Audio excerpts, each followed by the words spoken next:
Welcome back to One Winning Pod, where the Ravens were successful in defeating the Bengals 34-20 at home at a rocking bank, which included all three of us. Guys, what a great joy it was to sit all together just for a little bit at the very end of the game when people decided it was over, but we wanted to say it's actually over. You know, they hadn't unlocked the doors yet for the Bengals, as ReCAP would put it. So, man, what a time. It was great. Focus on the positives first. 2-0 against the Bengals this year. That's definitely something that we were really hoping for when this season started. It was going to be huge, right? In this divisional race, we looked at the Bengals as the prime contender that we were going to have to the division title. Of course, seasons happen, and we see how things sort out, and it might be a little different now, which we'll get to. But look, big win against them. Like you said, the stadium, that was the loudest I've heard the stadium in as long as I can remember. And it was like that right out from the start. Just an excellent job by the fans who were there. And what a show the Ravens put on. It's been a few years since I've been to a night game, so I don't know how recent all that stuff is that they've done. But a lot of lights. They gave us those wristbands. I'm sure everyone saw on national TV. It's an excellent presentation by the Ravens PR staff putting that together. And of course, like we said, the Ravens they put together the most important part on the field with that big win. Yeah, definitely. The crowd super into it. I think the Ravens ended up putting out something. I was trying to figure out the math beforehand, but they ended up putting something on all their socials. 2 timeouts, 5 pre-snap penalties, and that's between false starts, delay of games, all of those things. The Bengals had to take 2 timeouts in the first quarter alone because of the communication, because the crowd was so into it. It was fantastic. Definitely one of the most electric night games that I can think of, at least in recent memory. But yeah, that was a fun ride back after that. I think it was just one of the most fun games I think I've been to in a while. Pre-game festivities were on point too. Shout out Alec Brisket again, on point. Turned out great, and it was a great start to what ended up being a really, really great game too. Oh man, I actually had a slice of that for dinner. Nice. Yeah, what a delightful pregame that was. And I will say, definitely want to talk about this crowd noise situation for a bit, because I too was taken aback by just the energy level. It was so much higher than it has been. And I feel like we've talked for a little bit now. It's kind of been coming up. It's been a crescendo. But I really do feel like this was a huge moment for the fan base to really just come out first quarter, absolutely rip roaring. They deferred, so we scored a touchdown, right? Yeah, we went down the field, took care of business, and then they got the ball back and we're like, yep, not today, And in a way, I'm disappointed that Burrow got knocked out, because I think we could have kept it up. But I think people, after Burrow was gone, was it'll be all right. It was still loud, don't get me wrong, but I feel like there was a different level of intensity beforehand when it felt like, they come back at any time. They're, this big opponent, whatever. And I hope that we can keep that intensity against the Rams, against Miami, Steelers. I don't think I missed anyone, right? There's 3 more games at home. Those are those should be it. Yeah, I think so. Yeah. We need to keep bringing that intensity, and frankly, just forever. The only thing I can think of that may have been louder was the Chiefs game. I remember that being really ruckus too. That was a really loud game. I know I lost my voice for sure. That was before we had the Halls technology, which we just keep putting back Hall cough drops to keep being loud and not lose our voice. But yeah, I know, it was hilarious. I had to explain to my coworkers the Hall situation, because I just literally opened up the back of my trunk and I was like, here, take these, and they were like, what the hell are you doing? Is it just us? No, we've got a system, guys. You're gonna thank me later. Is it just us? Are we the only ones who do this? Let us know in the comments if anybody else has a I can't say pre-game preparations or anything. You take anything? You drink any tea beforehand? Honey, Halls, anything? Yeah, it's we were just taking notebooks out. James LeBrie, if they let us bring in hot water with honey, we would do it. But yeah, I think we got to go right into it though. Talk about the offense, because I think the first thing we got to put out there, Mark Andrews, hate seeing him go down. Originally Harbaugh, surprisingly, I think kind of gave out the injury report of like, yeah, he's not coming back. But some good news today. Apparently, it's not as bad as it could have been. And maybe there might be an outside chance that if we make a deep run in the playoffs, Andrews maybe could come back at some time. Maybe. We'll see. It kind of feels a little bit at this point like, what we've heard with Lamar in 21 and 22. But at the same time, though, talking about a different position, right? It's a little different when you're looking at a quarterback coming in, having to play every snap when they're out there, having to do the mobility that Lamar is doing. Maybe Andrews can get himself to a state where he'll be fine coming in for certain packages, being in a timeshare with Likely and Kolar, right, for the playoffs. And I think even then, that wouldn't be a Mark Andrews at full strength, but that would still be valuable to the team, right? So I don't know. I think we're still waiting to hear the official medical diagnosis at this point from everything I've read, unless you guys have heard differently. I think we're still waiting for that to be disclosed. But yeah, obviously we're hoping that Mark Andrews can come back this year. We have options. Ravens have options to step up and play the tight end position well. But the connection that Lamar and Mark Andrews have, like, that's something really special. And they've been doing that for years. And certainly that's an advantage to have in this offense, despite the fact that we do have legitimately good weapons outside of Mark Andrews on this team this year. But critical blow, but we do have guys who can step up, and they won't replace his production. But I think that there are certainly guys who are fully capable of weathering the storm and helping this passing offense still be successful while we wait for Mark to come back. Yeah, you look at it, and first play of the game, pass to Mark Andrews. And that's the safety blanket. He called it peanut butter and jelly. And I think this is going to be a big moment for Lamar's development. It's going to be the first time that he's been gone for a long time, but he also has the horses to be able to go somewhere else. 2 plays later, they hit Zay Flowers going across the middle. He makes a big play. That's one guy he's going to have to lean on. You know who else? OBJ. Hopefully he's okay with that shoulder injury he had at the end of the game, but huge game from OBJ.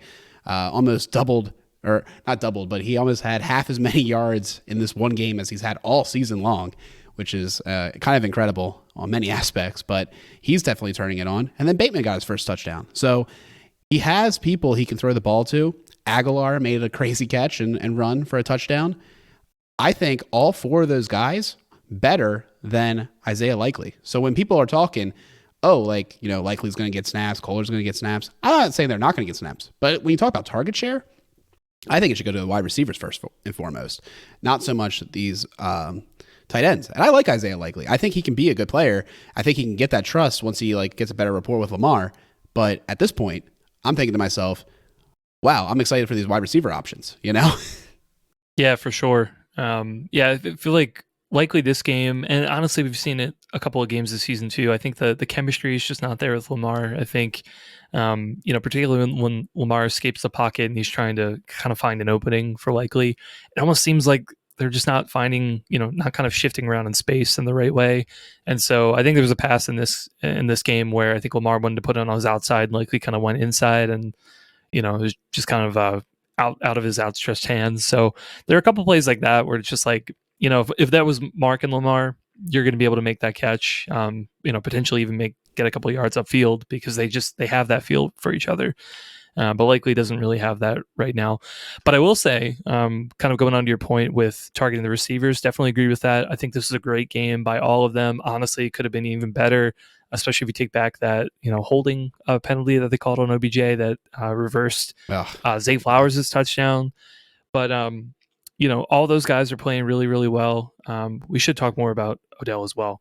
But I did want to say for Likely, some good things that I have been seeing from him, and I think it showed off a lot in this game, and I would hope for that to continue, is his blocking out in space is pretty fantastic. I believe it wasn't the touchdown or the touchdown that was off the board for Zay, but it was another one of his big plays, and I think he got a bunch of yak. He basically had Likely take 2 guys out of the play and basically block a third. He just like got one hand on the guy to get him enough to be able to get Zay cutting upfield. He runs into another guy, knocks him over, and then like keeps running, basically gets a third block. And I'm like, man, like you get a guy like Likely who has the speed to be able to go out in space. Like, I mean, Ricard is great, especially on run plays, but pass plays, he just doesn't have the speed to be able to go out and tag that many corners. But you have Likely out in that, like, dang, you can do a lot of damage, particularly if you have a really fast receiver behind him. So kudos to Likely on that. I figured I want to mention that. I do think I think you're right on the money, Alec, in terms of target share. It's probably going to go that way, but Likely and also, for Kohler, they're going to get plenty of snaps for sure. I'm really glad that you pointed that out with Likely, because really, if we recall last year when he came, receiving talent was a no doubt. We knew that coming in, and he showcased that plenty in the preseason. But he had a lot of work to do run blocking, and he's certainly put on the work. It's a world of difference this year. That's not to say that he's perfected his craft, but last year, a lot of instances where the blocking was subpar, to say the least. This year, it's been a completely different story. We know that he needs to get on track with catching balls and doing some of the stuff he was able to do last year. But the blocking's there. The blocking's there, which is huge. That was a big step for him. So, look, we're rooting for the guy, and hopefully he can catch back some of that magic he had last year, even if it is, just for a couple receptions a game. I think that's still pretty useful to still have the threat of a receiving tight end in this offense. Kolar could step up too. He had a catch last game. It's not much, but I think he's got a solid skill set that could shine. One other name that crossed my mind, and we'll see if the Ravens go this way, but let's not forget about one of our preseason guys that we really liked, Travis Vokolek. I'm not sure if the Ravens are thinking about activating him, but this might be an opportunity for him to come in, get some snaps. At 6'7", maybe he could be a guy who could be a red zone threat in this time. So I think that's another guy that we look at who could step up and at least get to see some action of, hey, was anything that we saw in the preseason something that can carry into actual games? Vogelek's interesting. Harbaugh was asked about that today during his presser, and he made a couple interesting comments that were not so much about Vogelek, but about like how practice squads are these days. He's like, yeah, they can't really wear pads, so it's hard to develop them during the season. But he has been working and like trying to get better and all that stuff. So he was kind of commenting that the way it's set up now, like they can't develop them as fast on the practice squad as they once did. Now, I don't think personally they're going to call up Vogelek in the short term. I think they're going to try to find a use to carry an extra safety, cornerback, one of these guys that's currently inactive or walking wounded. I think they're going to probably try to figure out a way to use one of those guys over adding another tight end, because I do truly think between Ricard, Likely, and Kohler, they have everything they need for a tight end group in the NFL. Like, they really should be able to cover all the snaps. And I think, you could even argue like, oh, now that they're using Keaton, they're having 3 running backs. Like, oh, that helps, open up a spot maybe for like maybe Simpson, right? So Simpson had the concussion, but maybe he'll be available now. Something like that. So I think that's what they'll do with that extra roster spot at the moment. And but I think the big thing looking forward is what you said. But before you go, I do have one comment on that though, because I did think the same thing at first, but I think you could also make the argument like, I mean, they had everything at tight end they needed with just Andrews, Likely, and Ricard out there, but Kolar was still, he was still active on game days too, right? So yeah, that's a good point. I do agree with what you're saying. I think it makes a lot of sense, and I think ultimately the Ravens will, fall under where do you need the roster spots in the moment, right? But I do think that we shouldn't fully write off the fact that Vokolek could get called up, because they did decide, even with Andrews healthy, hey, we still need Kolar activated on game days with these other 3 guys. So Kohler plays special teams though, so like that could be one of the reasons why. I literally just saw him I have the game playing while we're talking, and I was like, I literally just saw him like run around. I was like, oh, yeah, that could be a reason. But like he does that. But I think the other reason too is like they're second-year players, the time in the hourglass is actually kind of running out to see what they are. And like, do we need to draft another tight end? Like, what do we want to do? So I think that's another big reason for Kohler. Like he lost so much last year. I think they're just trying to see more of him. And, he gets a lot of these like cleanup role snaps so far, but now obviously he's going to be a bigger part of the game plan. So yeah, I definitely think that will be something to monitor though. Let's see what they do. Cause this is a great, you hate losing a guy like Andrews, but it's a great opportunity to understand your roster better. Where do they value, activations and who do they want to see play? So hopefully we'll get to see some good flashes from these guys, and you don't replace an all-pro, but you do have options here that I think to make it not suck so bad. Let's go to that OBJ breakout, guys. Let's like you said, Chris, let's talk about it a little bit more. So here are the actual numbers.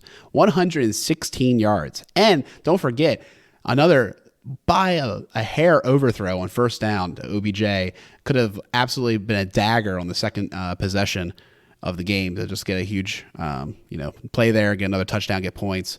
But he's looking good. 116 yards, 258 before that.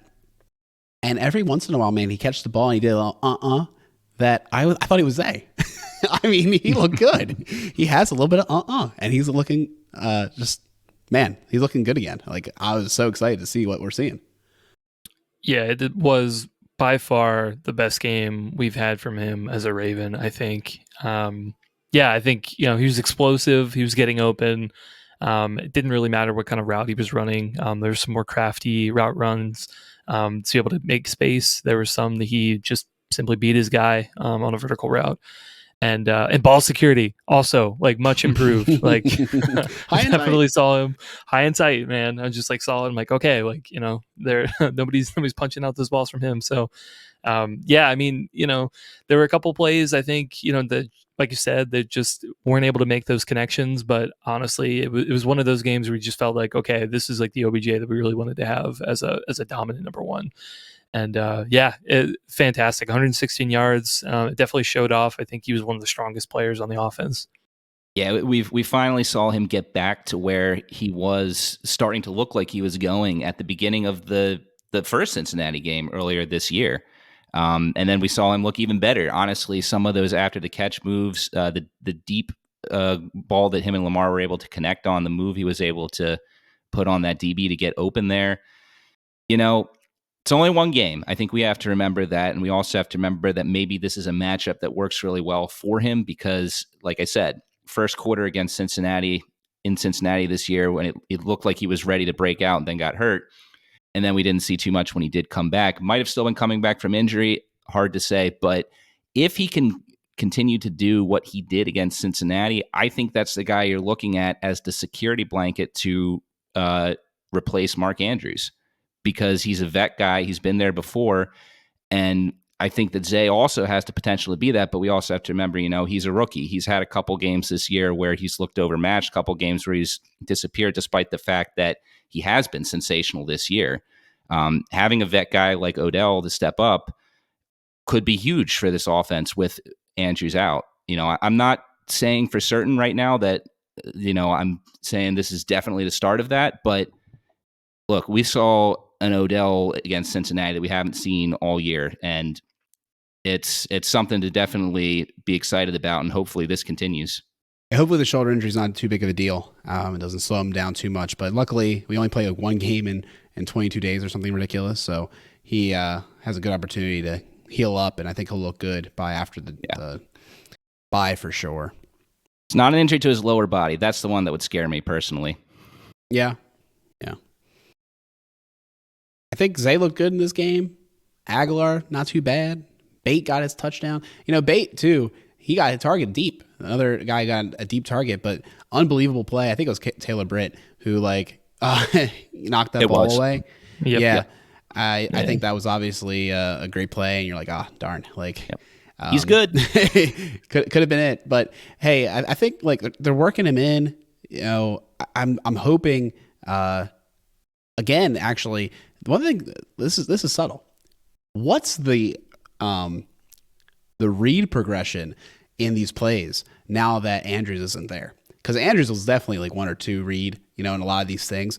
And something I talked about a lot with Jason is like he thinks that the X receiver in Monken's offense is like the 3rd or 4th read. So you have over here Bateman being the 3rd or 4th read on all these plays. And if read 1 or 2 looks good, you're gonna go there, right? So like you're not gonna make it or like whatever. So I'm wondering, like, how's the play calling change? Are they gonna run the same plays? Does that mean that Aguilar or that Likely and Kohler are gonna be getting first or second looks because like that's how the offense was made? Or are they going to kind of change things up, or at least change the read progression? I don't know. I mean, changing the read progression really is dictated by the pacing of the routes and like when they should be open. So I think it's going to have to be different plays. And I think that's actually really interesting, like how Monken's going to be able to adjust to this. Yeah, I mean, well, we might have gotten a preview of that in week 1, right? I mean, Mark Andrews wasn't suited up for that game, and the Zay game. Exactly, right. Yeah. So instead of all the targets getting funneled to Andrews, they got funneled to Zay, right? And I think that's completely a possibility that could happen. Obviously the coaching staff likes him. Lamar seems to have a great relationship with him. We saw a lot of fans saw that Lamar posted on Twitter that Zay should have had that touchdown with a little like heartbreak emoji afterward. He wanted, obviously, that. That's pretty clear as day. He wanted his guy to get the touchdown. He was upset for him that he didn't get it, right, man? So, I think that it is going to start out with being Zay, but I think that Odell could very well be a pretty close, number 2 read a lot as well. I do agree with what you guys were saying earlier that it's probably not going to be Likely and Kohler. I think they're going to be lower down on the pecking order in all likelihood. Dad joke. Hey, that's what we are now, right? Anyways, but yeah, I mean, I think they're going to still feed Zay, and the only thing that worries me about it is something like that Pittsburgh game. It's just like I want to preface, he's been sensational, and I think he's going to really turn into a guy who's going to be a go-to guy going forward. But I think we still have to remember that he's a rookie, and ideally, you want Odell to be able to be that guy to step up in the games where, defensive coordinators have found a way to take Flowers out of it. So, yeah, like you said, I don't think we know at this point, but my guess with what we have at our fingertips right now, as far as any information, is the Texans game. But that was only one game, so, we can't really take too much from that at this point. Well, I don't want to move, too far ahead, but I mean, we have the game against the Chargers next week. After that's a bye, so Monken's able to experiment a little bit next week, see what things go, and then use the bye to be able to adjust and see what the offense looks like after that. So, and for a game to experiment, I think the Chargers is a great time to do it. God. We'll talk about that more next week, but they're a team that is kind of floundering. So I think that it fits kind of well in the Ravens' favor. But I did want to talk. We should talk running backs because Gus Edwards continues to have a fantastic season. Honestly, I mean, he's getting close at this point for setting the franchise record for touchdowns from running back. Another 12 carries, 62 yards, 2 touchdowns. That's over 5 yards a carry. Looked fantastic. He's exactly the kind of guy that you need to be able to punch in those runs when you're close to the goal line. We were talking about it earlier of how kept getting stalled out in the red zone, couldn't figure it out. It's like we've seemed to figure it out. The blocking's there. Gus is able to find those holes and be able to just power through guys at the goal line, which has been great. Keith Mitchell also continues to be involved. Not a great game by any stretch, but still average over 4 yards a carry. 8 carries, 33 yards. And then Lamar as well, from all of his scrambles and all of his design runs, also ended up finishing up with 54 yards. So our run game still, I think, continue to look pretty good. Not as good as I think the Ravens allowed Cincinnati. I think Mixon was doing really good on their side. But I do think, just talking about how the Ravens receivers were so good, I think the run game equally, I think, was also really good this week. So who does hold the current single season record for that? Is that Lamar or is that Jamal or Ray? I thought it was Jamal. I believe it was Jamal. See if we can look that up quickly. It's definitely not Lamar. He only had 7 in 2019. But Yeah, I mean, the Ravens running back situation it's incredible. Dobbins went down, and none of us wanted to see that, and but we still want Dobbins here. This offense would, as good as it's been this year, it'll be even more electric if JK was here. But that's just how football rolls sometimes. Unfortunately, hopefully Dobbins can come back and be successful somewhere in the NFL, whether it's here or somewhere else. But yeah, it is Jamal, 14 touchdowns in 2003. So, Yep. But I mean, Gus Edwards, he's stepped up as he's done time again and throughout his career here in Baltimore. It feels like every year he's written off.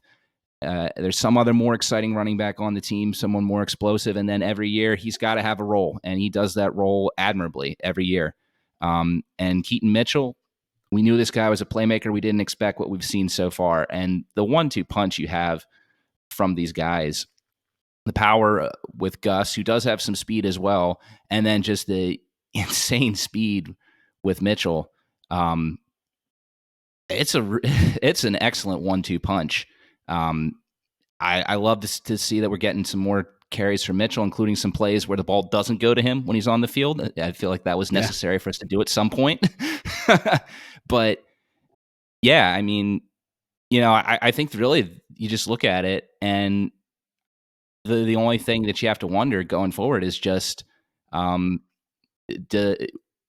many plays can you get Mitchell on the field for? I think that having Edwards as a starting back makes sense. I do know that not all of Ravens country is in agreement with that, but I think it might be the predominant viewpoint. He's a little bit more of a complete back than Mitchell is at this point in his career. But yeah, I mean, still, Mitchell's a home run hitter for this team. Anytime he catches the ball, he's got that threat.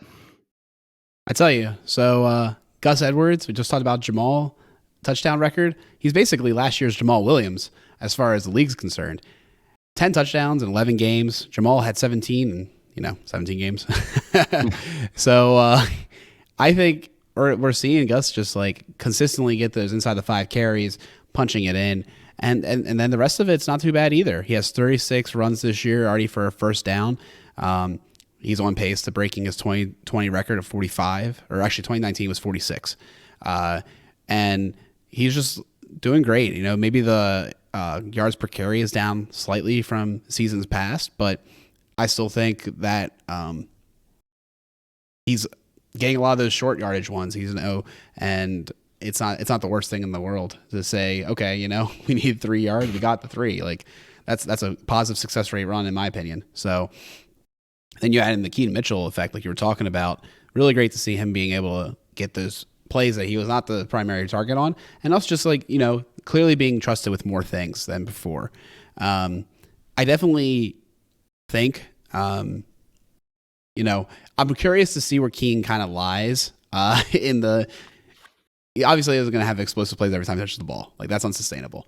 So like, where is like the explosiveness going to be? What I will also add is like that guy had an incredible play that doesn't show up in the stat sheet, where he was a convoy for Zay Flowers. He outran Zay to get in front and made 2 blocks on that play that sprung Zay Flowers. I mean, he should have gotten some sort of recognition for that, for the play that never was, because of a ghost holding penalty on OBJ. So I think that was something that I'm sure the coaching staff was absolutely enamored by, and will get him on the field more because they're like, oh wow, like you're not targeting him and he can do those kind of blocks. Like that's huge. I'm really glad you brought that play out. Yeah, I remember looking at that too and just seeing him completely run in the frame to be able to make that block. Yeah, that was incredible effort, incredible speed too. So yeah, I mean, it's I guess I don't think anybody's measured it, man. But like, I gotta feel like Keaton's top 2, top 3 speed on this team. Like, oh yeah. Well, he had the top speed for the one play in the game, but like I don't know, they don't publicize the GPS data for every player, do they? Like I know that sometimes Next Gen Stats has some of that, but yeah, I'm not sure. I'll look it up. I'm curious now. Yeah, I think it's a little bit of a limited sample size on there. Yeah, but I will say to Keaton though, you bring up a good point, Alec, in that obviously his explosiveness on the really positive plays definitely noted. This game, I do think, just want to call out, like, I think the Bengals were doing a really great job in, limiting his explosiveness. I think there were a few plays where I think the Ravens were trying to kind of like slip him in the back and, send Lamar and all the blockers one way and then kind of have Keaton go the backside. They were playing the backside really well. And so I think there were a couple of plays that he wasn't able to get too much because the Bengals were kind of on it. I think he'll start to see a little bit more of that as teams kind of figure out how to be able to defend against him.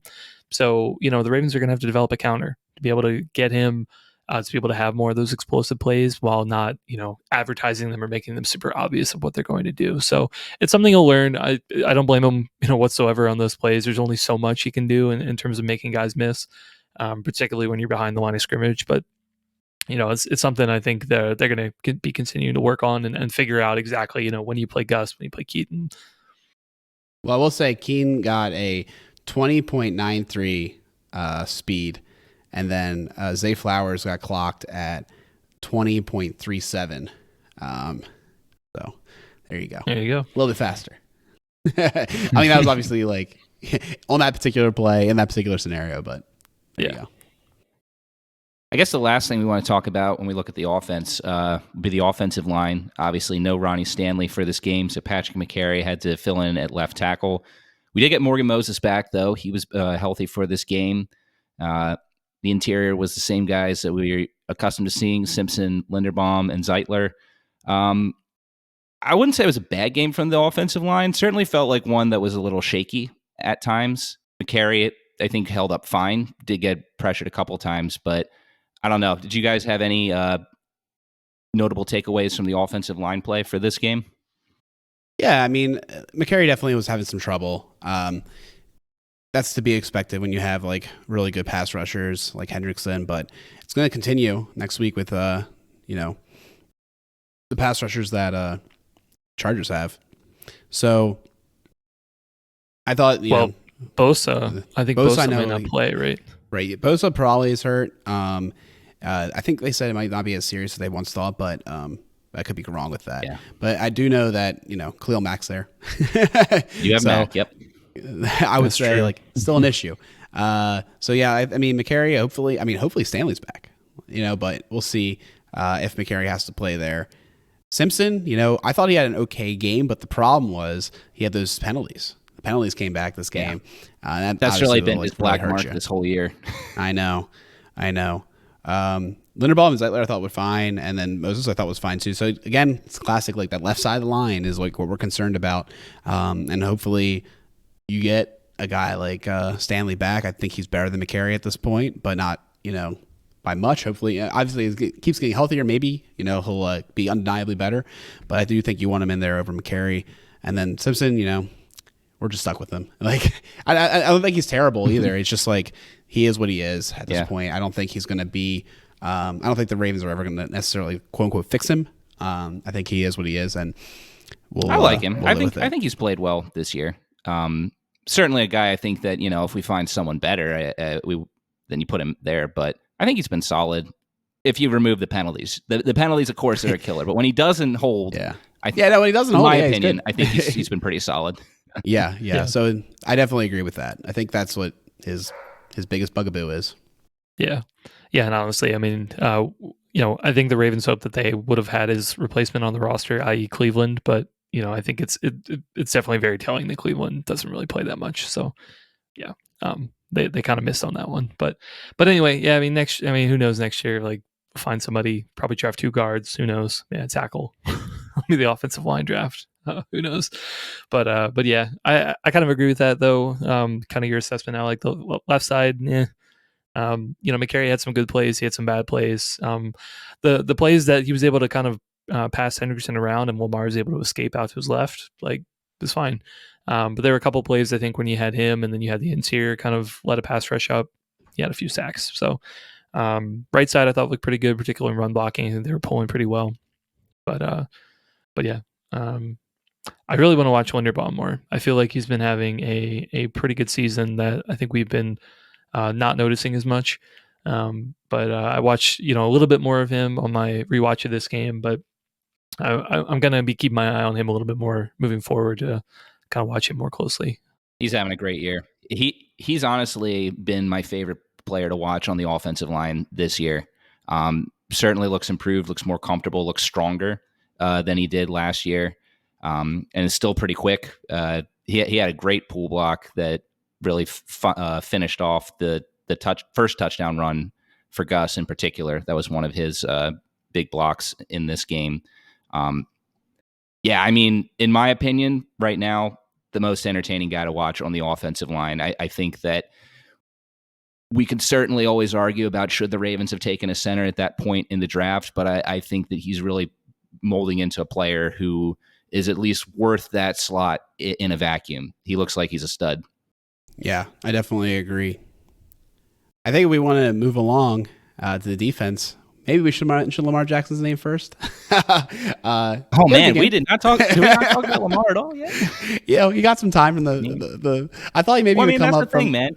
Yeah, I thought he'd come up in the line conversation, but when he has just a good game, that's pedestrian Lamar, right? I mean, it certainly was by no stretch of the imagination a bad game for him. There were a couple more plays that he could have made that just, he had that one play in the second half where he was scrambling around forever, and then he did find Zay in the back of the end zone, but haven't given Zay enough room to push that down. We talked about the deep passing game last week. They're trying, and we've hit on that a little bit already. It looks like it's getting close, but yeah, I mean, he was sharp. He was sharp on the short to intermediate stuff. Didn't rush for that many yards this game, but was still mobile back there and made some plays on the run.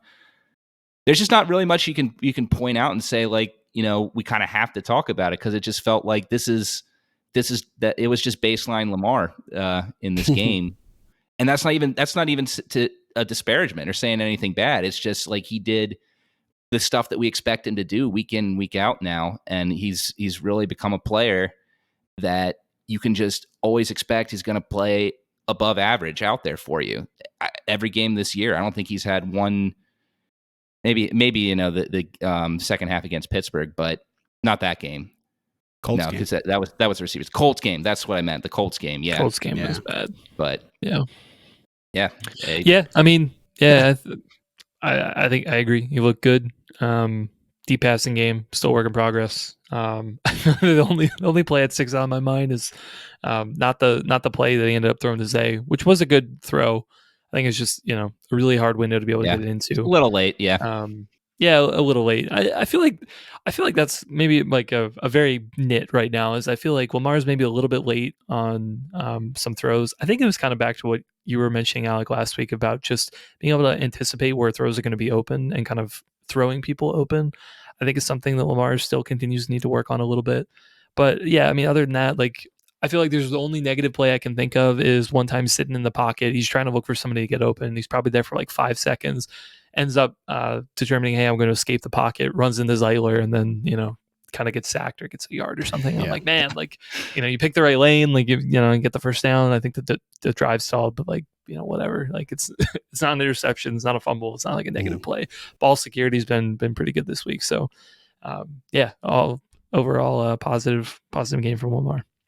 I think that's where he missed his dance partner, man. I know exactly what play you're talking about, and he pointed his arm out. He was like trying to like conduct, where people were running around, and he was like, all right, I'm gonna run now, and he like steps up, and then he like decides maybe he should take a step back, and then that's when he like ran to his own guy and like got tackled, and then he smashes the floor, and he's like, I can't believe he had like a lane, he had like so much time in the pocket and have a negative play. It's just unbelievable. But that's one thing I wanted to talk about. Like, yeah, they left him. They actually gave him a lot of time in the pocket.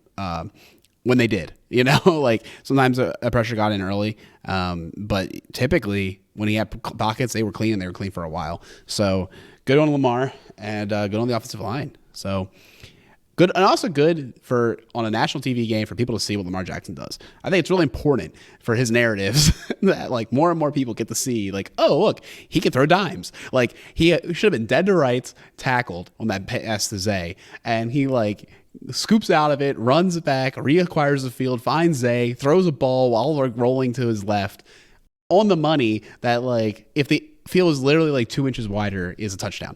Like, yeah, I think great for people to see that. So let's move on to the defense, which I do think is a little bit less fun of a topic, unfortunately. we kind of continue to see the bad tackling continue. There's a play on Mixon. Should have been dead to rights, 0-yard gain, 0-yard catch or whatever out of the backfield.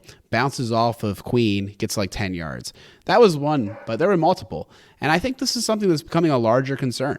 And it kind of goes into the physicality in the trenches that we talked about last week with the run game.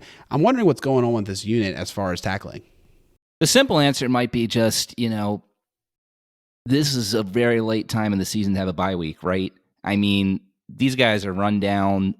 We still have one more game to go before the bye week. Gosh, they're going to go through all of November still and not have the bye. If we still see it post that, then I would start to get concerned. But considering that this unit's been so good all year with that, it feels kind of like an easy guess and a lazy one at that. But I mean, what else can you really attribute it to? I mean, they've been doing so well all year, and then to me that just seems like the most likely thing. These guys are gassed and need a bit of a breather. I think so too, and I think this actually kind of goes into the next topic as well. I think the run defense, particularly this game, was probably the biggest weak spot on the defense. Just so many yards given up to Mixon up the gut, honestly. Very uncharacteristic of this defense. I maybe had like one other game, I guess like the Colts game, maybe it was probably the only other game that they've had like this of letting up so many yards, but that was pretty early in the season. But yeah, I mean, Mixon had no problem getting 6, 7, 8 yards a carry for most of the game. They did tighten up on occasion, but for the most part, I feel like, if I were Cincinnati, like you can lean on that run game pretty much all day, and they were getting guys off. And I feel like the only explanation I'm really thinking is just like, a lot of fatigue on the defensive line. Pierce, I think, looked okay to me. Matabike, it is one of his weak spots. Obviously, I think he's a much better pass rusher than he is a run defender. But there were a couple times I kind of saw him one-on-one with the guard, and could be in position to make a play, but just didn't get off his guy fast enough to be able to reach out, tackle Mixon. And you saw, Urban was in there a lot. Travis Jones, one guy, we haven't talked about yet, but Broderick Washington was actually inactivated for this game as well, so they were short a defensive lineman. But yeah, it didn't look great. It's one of those where, okay, now we've had it 2 games in a row. All right, it's a little bit of a concern. But I feel like I agree with you, Peter. I think go through the Chargers game. Eckler is a good back. But again, we'll talk about it more next week. But the Chargers they're a middling team. They're very weird. We'll go into the bye week. If it comes more after that, then we're definitely have to be concerned. But right now, I feel like it's got to be fatigue, man. Yeah, you'd hope. And then what's going on with Broderick Washington? Like, why was he inactive? Something that no beat reporters asked. Like, I listened to the interview today of Harbaugh, hoping that somebody was going to ask him.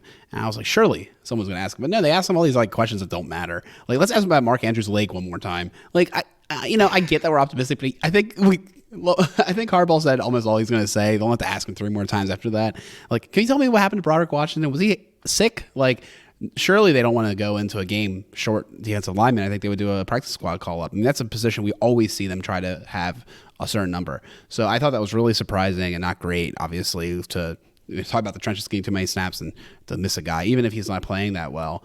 All things considered this year, that's a guy you assume is going to play if healthy. So we'd love to know what's going on there. Beat reporters, please help. So anyways, I think could it have been intentional? Like, hey, he's really fatigued and also not playing really well. Just take a week off. Yeah, but I think they would have called somebody up, right? They would have like done a practice squad call up if they were going to do that. That's a good point. Like, I feel like they were short. Like, they were absolutely short of defensive linemen, and they normally just don't do that. So I don't know. I guess we'll find out, but it was definitely surprising in this kind of game. Also, like on a short rest week, like I feel like you really don't want to be short on defensive line then. So I'm hoping it was some kind of like acute, like he had the flu, like popped up out of nowhere kind of thing. Yeah, not sure, but before we move off the defensive line though, which I guess we kind of landed on with this talk, we're still seeing some more big signs. Tavius Robinson, he had his first career sack this game, had a couple tackles against the run. Really solid outing from him. I think there's other players we want to talk about with the defense as well who maybe had a little more impact on the actual outcome of the game. But like you said, with Washington out, Robinson had to come in and take on a big role once again. This isn't the first time he's had to do that this year. And that sack that he had, where he got inside positioning on that guard, just got up the middle, there was some explosion there. I know, Alec, you were saying you were just waiting to see some toolsy plays from him, some athleticism from him, which you knew he had. That right there, I think, was a flash of showing some of the more impressive things that is going to be able to do at the NFL level as he gets more seasoning with him. I think so. I think he played pretty well. I feel like there was a lot of just a lot of stunts, pass rush moves, and guys were just winning one-on-one quite often against the Bengals. I know going into last year, I think we had kind of talked about the Bengals O-line. They spent a lot of money to hire a lot of guys, and in the beginning didn't look so good. Got a little bit better moving on.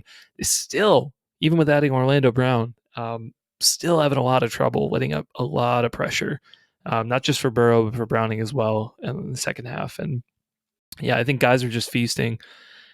Robinson looked pretty good. I really love what I see from him. Owe continues to look really good. The only knock on him this game is just the penalties. He had a couple of them. Not all of them came when he was pass rushing. I think one of them he was in coverage. It was the face mask penalty.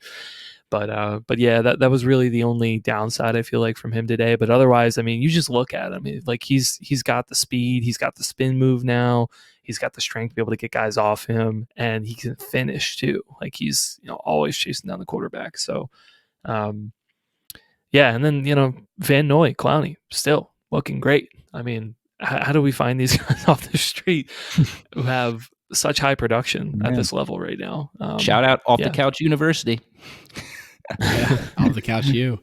Oh man, I think the thing with Tavius Robinson that I really liked is Huddled Up Films, man, classic. Jason made a great cut up of him in the last game, and you can kind of see there's like two types of plays from him. He has a little bit of patty cake plays where Jason kind of attributes it to, I think he's just getting comfortable. He's still like learning the game speed and stuff, and he like sometimes is not able to play with like as much aggression because he's like processing. And then there's some of the plays where he really does show those sparks of athleticism. And, he got his sack. He had some nice edge plays, etc.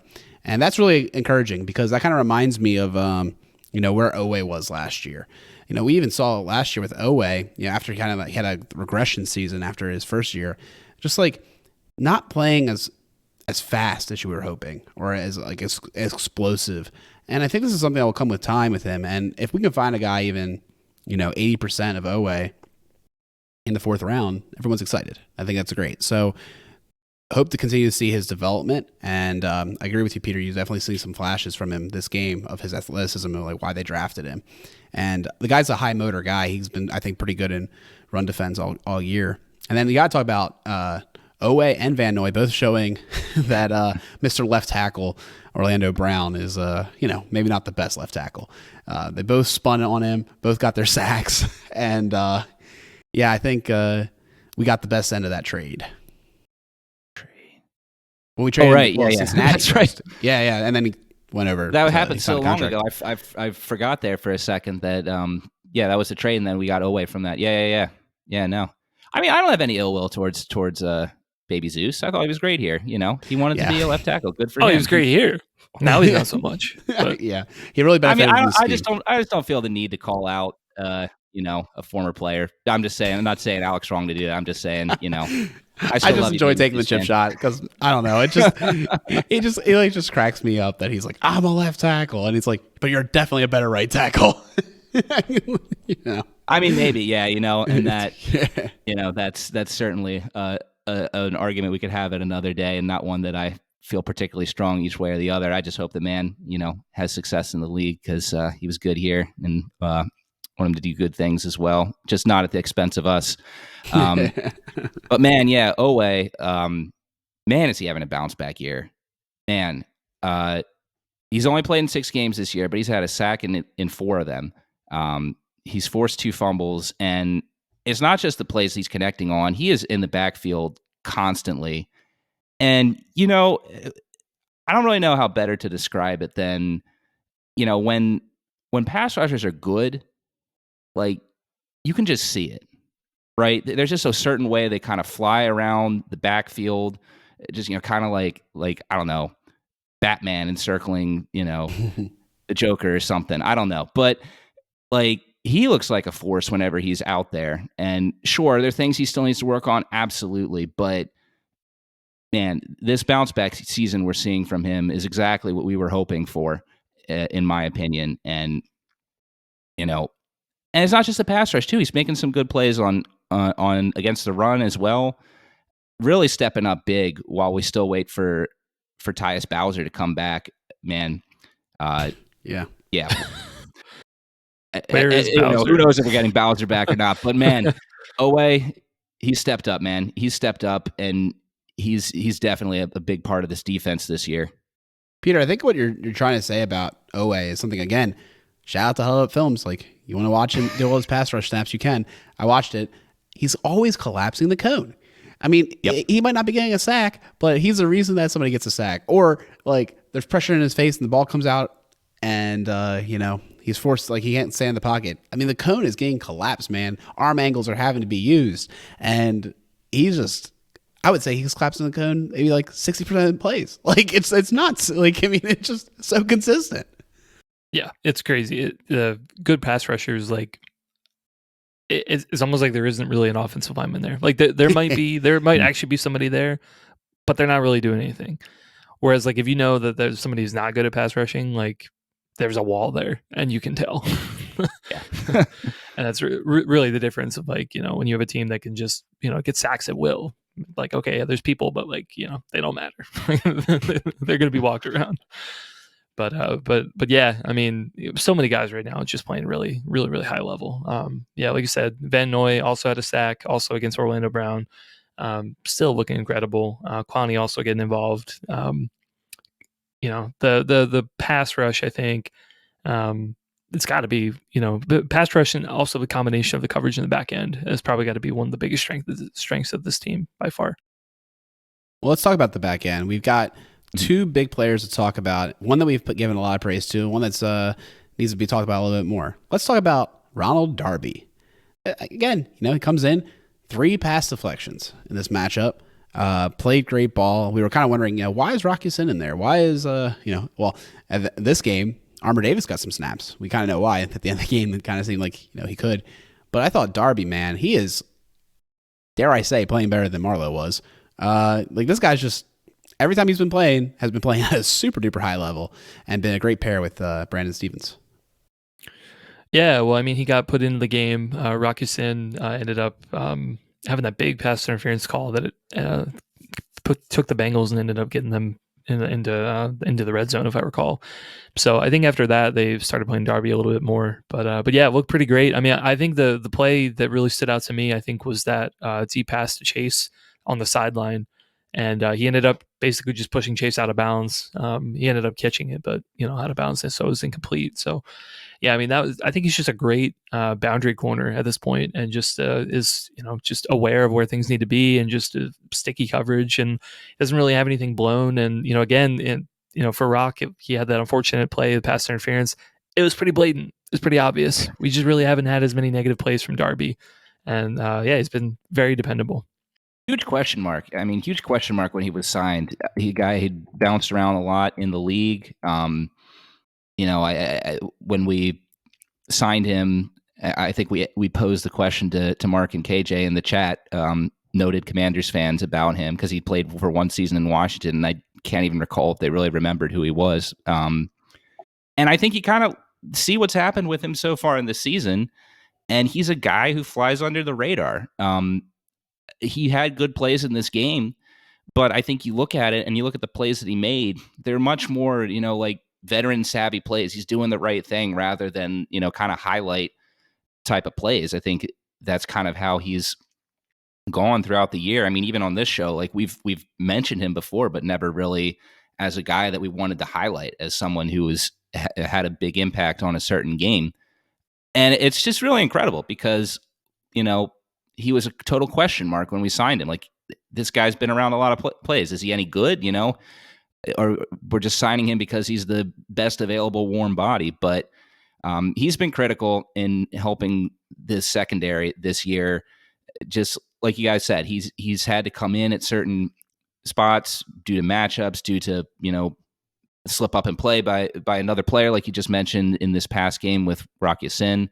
And it's incredible that we were able to get the play that we've gotten from Stevens, the play we've gotten from Gino, as well as the plays we've gotten from Darby. I mean, I can't think of another year when we've had this many guys who've had to step up in the secondary and have them perform this well. It just hasn't happened before for us and generally when this has happened in years past, we've seen our pass defense go down the toilet. And this year we're seeing one of the best pass defenses we've ever had. Yeah, they're on a really historic rate. And another guy that's contributing to that, made a good play on the ball, is Marcus Williams. We had a kind of referendum against him in the previous episode saying we needed to see more physicality out of him. Like, this is starting to become a huge concern. And he played with a little bit more physicality this game.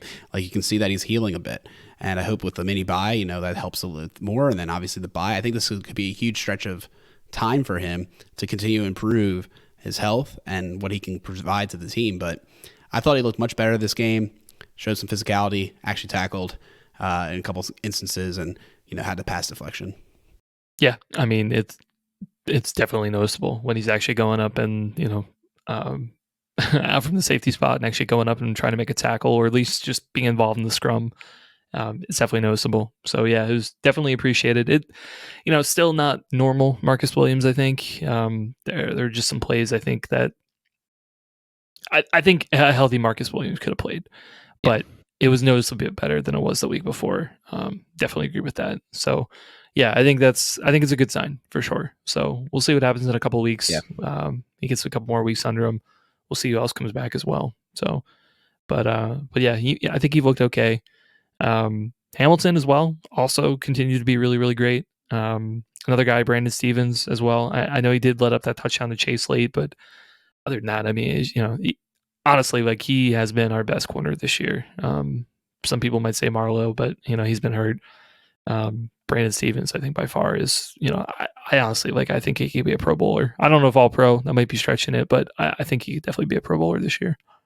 Yeah, you have to wonder if I feel like if not for the recovering from the torn pec, I think that pass deflection would have been an interception. Like, he didn't even look like he tried to make an attempt to intercept it, just kind of batted it away with his good arm, but certainly seemed like a spot that he could have picked it off and ran pretty far with it. But great to see some improvement from Marcus, because we know that when he's on his A game, he's going to be a force for this defense.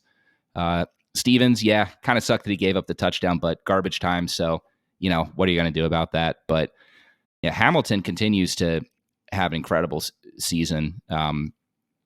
Had several pass deflections we broke up. There was one early in the game on Chase that looked to me like that was a completion, but he got his arm in there, and that was a great play. Yeah, that was an excellent play, man. Like, doesn't show up on the stat sheet as an interception or sack if you care about that stuff in grading Hamilton. But I mean, that play is a real play that a safety makes against one of the top wide receivers in the game right now in Jamar Chase. Yeah, I mean, secondary, nothing but good things to say. Yes, they got to shore up some of this chunk plays that they give up, like on the long drive right before Burrow went out. But, I know that the past 2 weeks, we've seen some supposed cracks in this defense, some frustration from the fan base. I get it. But, something I think we continue to need to remind ourselves about is that you look at why Wink was fired, or, why the Ravens and Wink decided to go separate ways. And the big plays was just a huge problem with this defense. Just too many explosive plays being given up. You look back at what the Ravens have done this year, explosive plays are just something that opposing offenses are just not having any success with against this team. I don't have the exact numbers, but a brief, skimming of the past games, you're looking at plays of 40 yards or longer. I could only find 5 that the Ravens have given up this year. And ironically, only one of them came in a loss. That was that touchdown pass to Pickens at the end of the Steelers game. Certainly, I think this defense does need to shore up sometimes, the slow bleed type of drives where offenses are able to kind of dink and dunk and get these like 5-6 yard chunk plays in succession and have a long sustained drive to get down to the end zone. But, when you look at this defense as far as stopping teams from flipping the field in these explosive type of drives, they're having a lot of success there. And I think you definitely got to look at that and tip your cap to this defense over this first half, that they've been able to do that with a lot of consistency week in and week out. Yeah, man. This defense is special. Let's keep it up. If they keep playing like they are, they're actually going to break a lot of records for Ravens defenses, which is impressive given the era and the pedigree. So let's see what they can do. I think that this is the unit we're going to lean on as the season goes on. I think we go as far as the offense goes, but I think the defense makes that offensive need lower, right? You obviously need your offense to score, particularly in the playoffs against these good teams, but this defense is a real game-changing unit, and definitely, I think it's what's changed the culture in a way. It's something we can also kind of go back to. Kind of the top of the show, we talked about the crowd noise. I also just feel like the overall pre-game vibes are different now, and it all comes down to Roquan's speeches and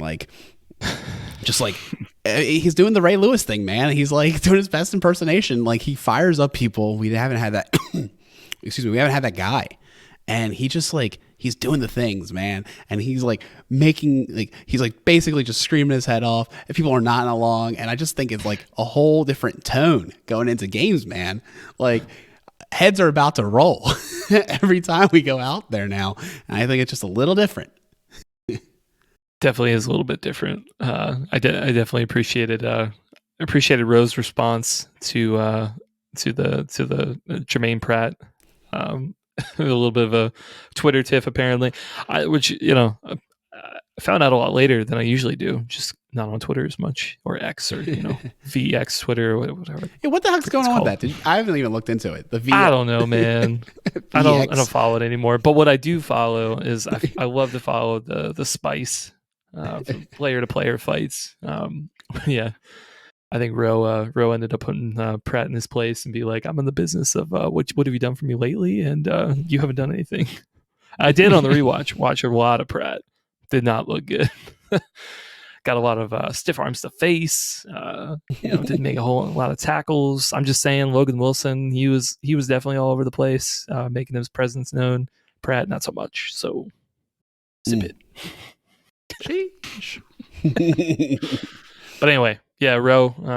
I mean, you know how I feel about Roe. It's a great vibes. Love it. Player we needed for a long time. Love the culture. It's definitely it's a throwback in every sense of the word, and I'm all about that. Some of my favorite era of Ravens football are from guys like Ray and Ed, and he brings that vibe. On the note, I guess we'll wrap up and jump into MVP's section. Certainly a lot of players to pick from, and man, I don't have an obvious guy off the top of my head, so I guess I'll just do a call out to this guy. We talked about him earlier about how he hasn't been getting a lot of love, but he did have a big game in defending the pass this week. Ronald Darby, and critical part of this secondary, and had a really good game on Thursday night against the Bengals. Helped the Ravens finally put a cork in that Cincinnati passing attack. I'll get mine out to a guy I didn't think I'd be giving this out to, but Odell Beckham. I think he deserves it this game. Like we had talked about earlier, he was a big difference maker. Let's just look at the snap count too. Only 33% of snaps, and he was highly productive from those. Over 100 yards, 4 receptions. Looked great. So thank you, OBJ. That's awesome. Only 33% of the snaps. That says everything you need to know about his impact. For me, I'm going to go back to who I was just talking about. Now, he didn't have a big statistical game, but man, Roquan, you were exactly what we needed when we had a night game at the bank. Big part of the promotional material. He was yelling, he was screaming, he was doing all those things, and he said, "Bye, Cincinnati," which I loved in the little dub cam. Like, remind him that they got swept at his house. And I like the intensity he's bringing. Like I said, I think he just amplifies everybody. So give it to Roquan this week. That wraps up another episode of One Winning Pod. You can find us anywhere that you want, most likely. We're on VX Twitter, we're on Threads, and we're on YouTube. These are the big things that we're on these days, and you can find us there. We love the interactions we've been getting lately. Keep it up. Please leave a comment, like on the video, or send us a tweet. We really do appreciate everything, and we'll be back later in the week to talk about a Sunday night football matchup, another primetime game for the Ravens. We're going to have a lot of them at the end of the year against the Chargers in LA. Let's make it a home game, guys. Go Ravens.